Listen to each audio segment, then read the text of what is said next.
James and the Giant Peach by Roald Dahl, Chapter 38. 5 minutes later, they were all safely down, and James was excitedly telling his story to a group of flabbergasted officials. And suddenly, everyone who had come over on the Peach was a hero.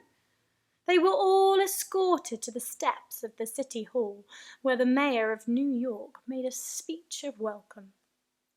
And while he was doing this, 100 steeplejacks, armed with ropes and ladders and pulleys, swarmed up to the top of the Empire State Building and lifted the Giant Peach off the spike and lowered it to the ground.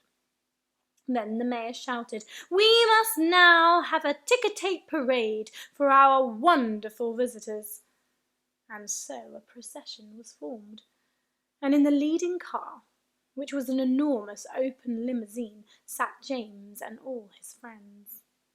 Next came the Giant Peach itself. Men with cranes and hooks had quickly hoisted it onto a very large truck, and there it now sat, looking just as huge and proud and brave as ever. There was, of course, a bit of a hole in the bottom of it where the spike of the Empire State Building had gone in, but who cared about that, or indeed about the peach juice that was dripping out of it onto the street? Behind the Peach, skidding about all over the place in the peach juice, came the mayor's limousine, and behind the mayor's limousine came about 20 other limousines carrying all the important people of the city. And the crowds went wild with excitement. They lined the streets and they leaned out of the windows of the skyscrapers, cheering and yelling and screaming and clapping and throwing out bits of white paper and ticker tape.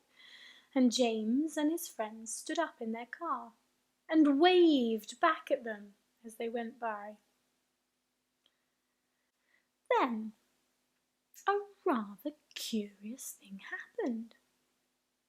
The procession was moving slowly along Fifth Avenue when suddenly a little girl in a red dress ran out from the crowd and shouted, "Oh, James, can I please have just a tiny taste of your marvellous peach?"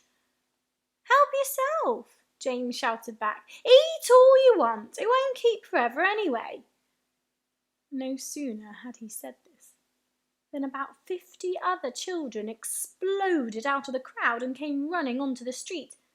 "Can we have some too?" they cried. "Of course you can," James answered. "Everyone can have some." The children jumped up onto the truck and swarmed like ants all over the Giant Peach, eating and eating it to their heart's content. And as the news of what was happening spread quickly from street to street, more and more boys and girls came running from all directions to join the feast. Soon there was a trail of children a mile long chasing after the peach as it proceeded slowly up Fifth Avenue. Really, it was a fantastic sight. To some people it looked as though the Pied Piper of Hamelin had suddenly descended upon New York.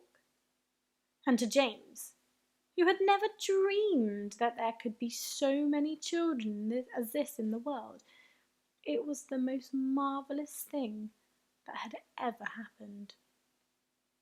By the time the procession was over, the whole gigantic fruit had been completely eaten up, and only the big brown stone in the middle, licked clean and shiny by 10,000 eager little tongues, was left standing on the truck.